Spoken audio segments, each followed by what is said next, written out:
Well, we're just 2 days away from this year's Super Bowl, and companies are dropping $3 million for a 30-second ad, or in the case of Anheuser-Busch, a whopping $27 million for 9 to get your business. Now, Super Bowl staples like General Motors and FedEx are sitting this game out this year, and our next guest says that may not be a bad idea. With more on big advertising in this game, I'm joined by Steve Yastrow of Yastrow Marketing and author of We, the Ideal Customer Relationship. Steve, welcome this morning. Anheuser-Busch, 9 ads during the Super Bowl. It's going to cost them $27 million. What do you think the return on this is going to be?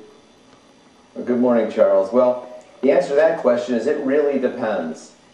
What it depends on is what else they are doing. Let's think about how our customers make decisions about what they want to buy for us. Advertising, an ad is never a magic bullet. People don't see one ad and change their behavior. It really depends what else the customer is seeing. People make their impressions of a company based on a whole series of interactions.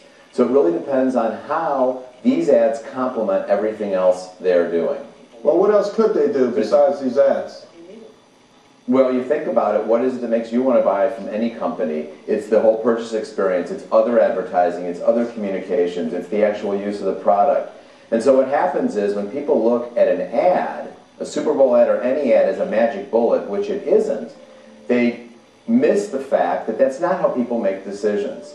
And what happens with Super Bowl advertising, it's kind of like putting all your money in a very speculative, risky investment. That may make sense if A, you're big enough to lose that investment and not hurt you, and B, if that risky investment complements the other things you're investing in. For many of these companies, that's not the case. Now, the other side of the spectrum here is the Miller. They're going to use a very short ad in the Super Bowl. How do you think these two strategies are going to compare to each other?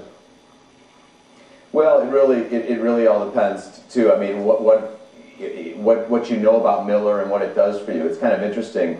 Back 20-plus years ago, I don't know if you remember the show Max Headroom about the future. And they got to the point in that show where they said people in the future, meaning like now, would have such short attention spans that all television ads would be 1 second long because people would want to turn the channel. So I find it very ironic that now Miller's actually doing that. Do you think, Steve, overall, though, that paying this amount of money, particularly in this economy, is a wise investment for any of these companies?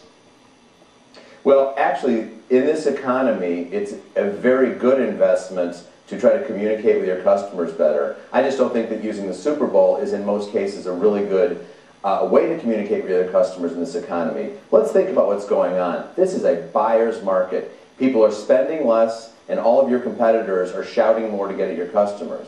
So do you want to take your money and spread it across 100 million people, or recognize that consumers are very scrutinizing these days and spending their dollars wisely and focus on fewer people with a much deeper message? That's what I think is most sensible for more companies. So in other words, this is really spreading yourself a mile wide and an inch deep.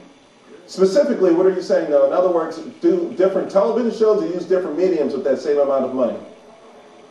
Well, use different media and use marketing media that go beyond the traditional. Think about how customers make decisions. It's what I call brand harmony. If you love a company, it's not because you love their ads or you love their website. It's because the entire set of experiences you have with them blends to tell you this really clear, compelling story. Right.